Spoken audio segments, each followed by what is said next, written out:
All right. Well, let's talk about a couple other the policy things.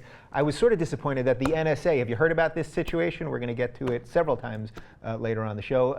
It only got about 2 lines, and they were sort of throwaway lines. It was really nothing. Has he really just gotten off the hook with the NSA thing? It seems like he sort of has come out of this unscathed, like he didn't know about it, kind of thing.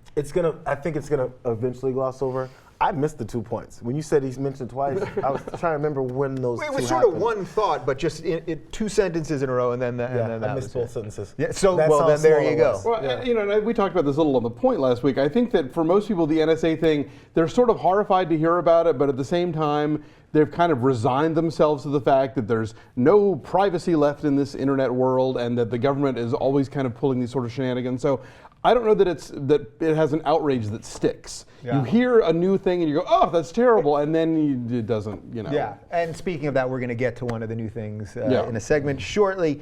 I was thinking last night during some of this that, in a way, does he have to come off at the end of his 2 terms as a bit of a disappointment, no matter what he does? Because he came in on hope and change and this amazing thing, we're going to change the world and change the system. And if you watch that thing last night, it's just a politician. Like, at the end of the day, he really is just a politician. So were we all kind of delusional for those first years, no matter what he accomplishes The first now? years or just the first campaign? I guess the first campaign. Were we all sort of delusional in this idea, in this really incredible idea, more than now he's in it and he's a politician? Well, I think we kind of always will, because no one knows, at least us, outside of the whole bubble, knows what gets said and what gets done and why, to the fullest extent, why these guys do what they do. I mean, he came in and he was the picture of a change. That's what helped him. Yeah. If an old white guy comes in and says, I got hope and I've got change, we'll say, oh, maybe he's got hope, but I don't see any change here. Right. So, like, he embodied Not that much hope. Yeah, he embodied what he was saying so much that it was hard not to get caught up with it.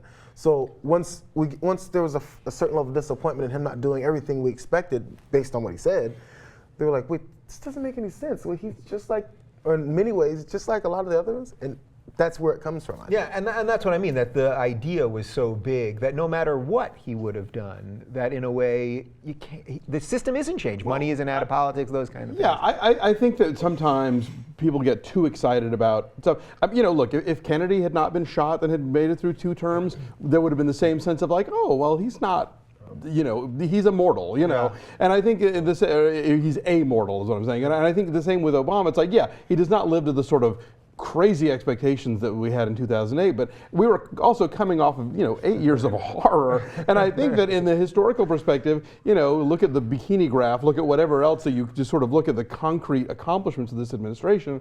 Even if that burst of enthusiasm didn't pay off, we're still going to look back on somebody who really got us out of a terrible place, economically speaking, globally speaking, in a lot of ways. All right, you gave us a little hope and change bow on that. I like that. And finally, we should talk about the Republican rebuttal. Kathy McMorris Rodgers, she gave the official GOP rebuttal on a very stiff couch. That was my main takeaway from it.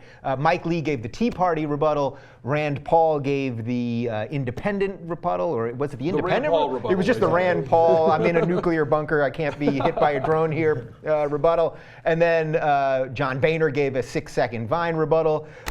Did that even just show what a joke the Republicans are? That they had literally, and I think there was still another one that I'm forgetting, or there was a Spanish one from Ileana Ross Layton, that's all fine. But my point being that it's such a frayed party that even their rebuttals, which of course are pre-written, so they're not even responding to what was just said, that they all just seemed sort of canned and ridiculous. What I noticed from the one official, I'm not sure how many official ones there are, So but the from Kathy McMorris Yeah. Rodgers, it becomes I don't know, when I was looking into it, it becomes a coming out speech. So I don't know where, not that kind. Yeah. But not for a Republican anyway. Exactly. Where I'm not sure what other aspirations she has, but when you start giving your background, and then, my mom did this, and my father that, and I went to college because this, and my son has Down syndrome, and my daughter's awesome, just born 8 weeks ago. It's like, get to the State of the Union. Instead, it becomes a small campaign speech about how awesome she is and how American she is and how you should support her. And I feel like that's going to be the next step. I'm not sure where she's trying to go with this. Well, yeah, I think on one level, it's a way for the party to be like, check this person out. But it's been, I think having us check out, Bobby Jindal was a big mistake. That was a disaster. And I think every year it sort of winds up. I think it's become the who gets the short straw. I think before people probably clamored for it, but it is that spot has a curse on it now. I think That's actually a really great point, because so they thought Bobby Jindal was going to be the next star, and his rebuttal was a disaster. Then Marco Rubio last year was the Watergate beyond disaster.